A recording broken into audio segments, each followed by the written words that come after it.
पूछ लीजिए। संगीता जी, आज आगरा आए हैं, कानून व्यवस्था की अगर बात करें तो उत्तर प्रदेश में कैसे चल रही है? सबसे पहले तो बात करें। देखिए, मैं आगरा मेरा अपना शहर है और यहाँ पर कभी भी कोई किताब भी लेने आना होता था ईटा से या शिकोबाद से, तो हम यहीं पर आया करते थे। और मोशन एकेडमी जो अरुण ने खोली है, उसके लिए अरुण का बहुत बहुत धन्यवाद कि उन्होंने एक सेकंड ब्रांच खोली। यहाँ के बच्चों को उधर जाने में काफ़ी दिक्कत आती थी और ये बहुत उम्दा पढ़ाई कर रहे हैं, क्योंकि मेरे बच्चे ने भी इनके साथ पढ़ाई की थी और वो इस समय DTU में है, सेकेंड ईयर में इंजीनियरिंग कर रहा है।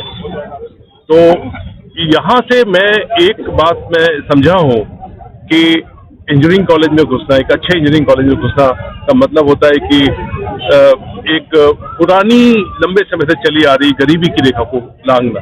अगर आपका बच्चा यहाँ से एक बार IIT में घुस जाता है तो आपका पूरा परिवार उस रेखा से आगे निकल जाता है। और बहुत सारे पेरेंट्स का ड्रीम होता है किसी तरीके से वहाँ पर हमारा बच्चा जाए। और ये बात दीगर है कि IIT का जो एग्ज़ाम है वो दुनिया के सबसे मुश्किल एग्जाम में से एक है। ये मैं आपको बता दूँ, IIT का एग्जाम ये मत मानिएगा कि हमारे देश का है तो आसान है। IIT का एग्जाम, IIT पेपर देखे तो MIT के लोगों के भी कान में से और धुआं निकल जाता है। तो टफ पेपर होता है, मैं इस बात को कहता हूँ। और मैं ये बात जो मैं फिर से कह रहा हूँ कि आज के युवाओं का जो चैलेंज है हम लोगों के जमाने से कई गुना ज्यादा हो चुका है। और उसका मुख्य कारण ये है कि हम लोगों के समय में डिस्ट्रैक्शन नहीं होता था, बहुत कम डिस्ट्रैक्शन होता था, बल्कि हम लोग वेट करते थे।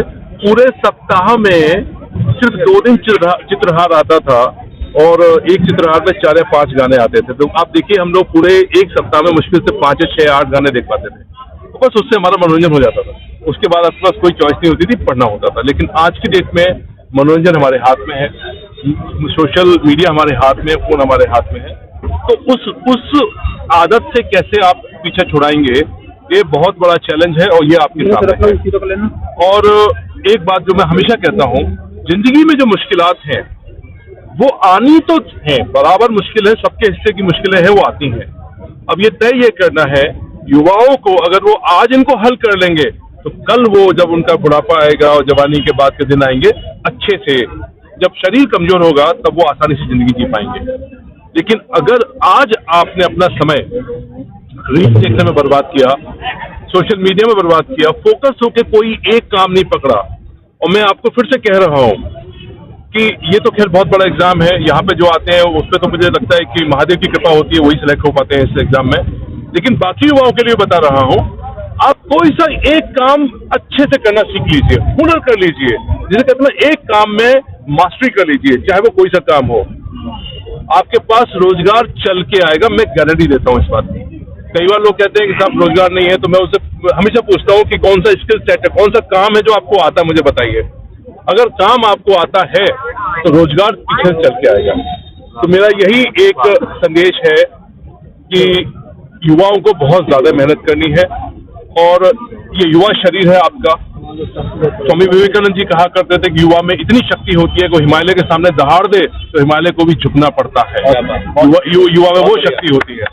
तो उस शक्ति का आप सब लोग प्रयोग करें और उसको जाया मत करें। ये शक्ति हमेशा नहीं रहेगी, आप युवा है तभी तक ये युवा की शक्ति आपके साथ है। तो युवाओं से मुझे बहुत प्रेम है और बहुत ज्यादा लगाव है, क्योंकि ये एनर्जी है, ये भविष्य है। अच्छा भविष्य बनाए, अच्छा समाज बनाए, अच्छे देश का निर्माण करें, यही मेरी शुभकामनाएं आप सभी के लिए।